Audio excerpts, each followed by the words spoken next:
Мастерская программы «Зеркальце» приветствует рукодельниц. С вами Юля и вместе со мной юная помощница Индира. Всем привет!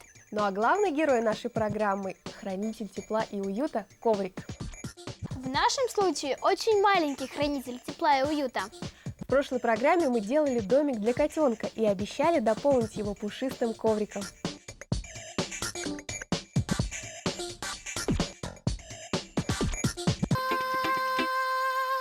Итак, нам понадобится, конечно же, ножницы, термоклей и много-много лоскуточков. Можно использовать все, что осталось от прошлых программ.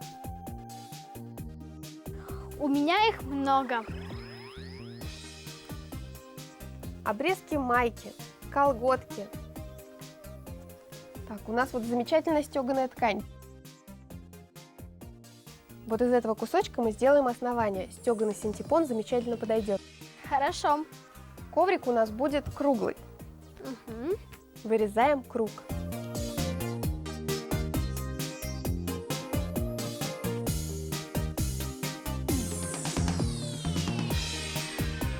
А что мы будем делать дальше? Переворачиваем.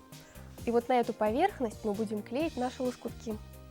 Лоскутки полоски. Для начала давай нарежем.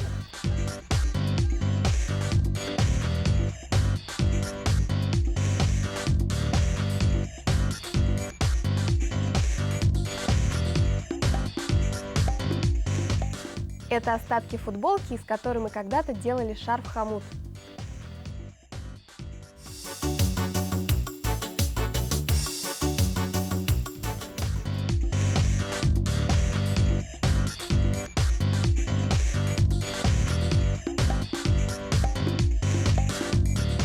А из этих колготок мы когда-то делали кошечек. Кошки-губки. Помните?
Полосок у нас получилось очень много.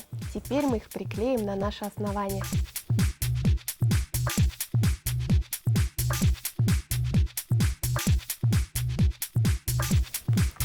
Термоклеем работаем очень аккуратно, а у кого его нет, можно сделать все вручную или прошить на машинке.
Индира, ты знаешь, что самым древним изобретением человечества считается ковер?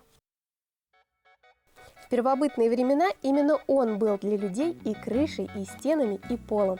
Самый старый в мире ковер, дошедший до наших дней, родственник нашей эры. Ему больше 2000 лет. И нарисованы на нем не цветы и не узоры, а птицы, олени и кони. А нашли его на Алтае, и сейчас этот древний шедевр можно увидеть в Эрмитаже.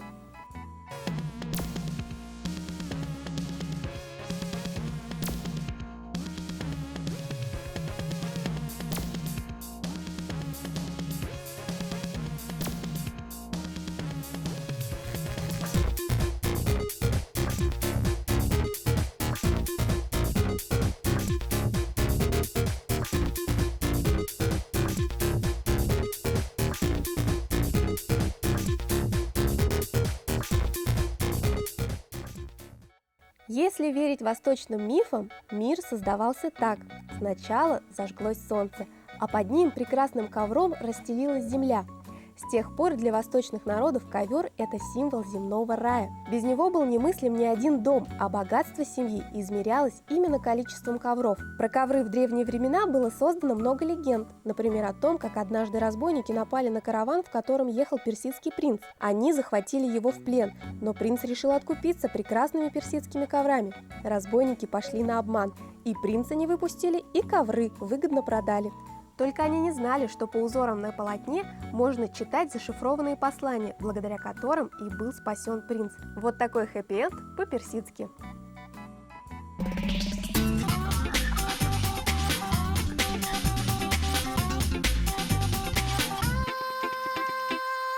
Доклеили последнюю полосочку, прижимаем, и коврик готов.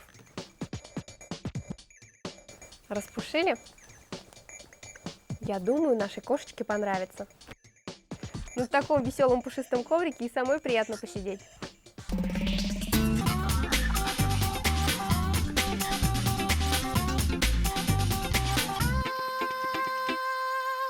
Наш пушистый коврик займет свое законное место в нашем домике.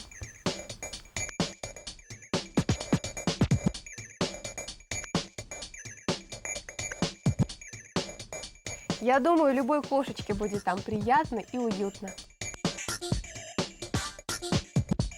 Согласна с тобой. А вы сделайте свой коврик. До новых встреч! Увидимся в зеркальце. Пока!